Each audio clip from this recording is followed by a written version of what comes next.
আহ, কি জীবন! জীবন নিয়ে আমাদের কত পরিকল্পনা। বাড়ি বানাই, ঘর বানাই, রাস্তা বানাই, ব্রিজ বানাই, কত পরিকল্পনা আমাদের জীবন নিয়ে। কিন্তু মুহূর্তে এগুলো সব ধ্বংস হয়ে যেতে পারে।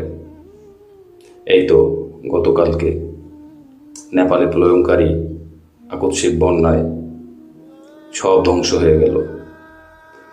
হাজার হাজার মানুষ নিখোঁজ, শত শত বাড়িঘর ধ্বংস।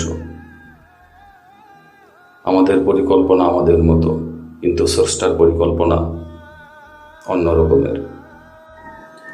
তিনি চাইলেই মুহূর্তে সব ধ্বংস করতে পারে, আবার চাইলেই সব গড়তে পারে।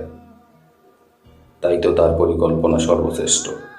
আমরা যতই পরিকল্পনা করি না কেন, এটা আসলে কিছুই নয়।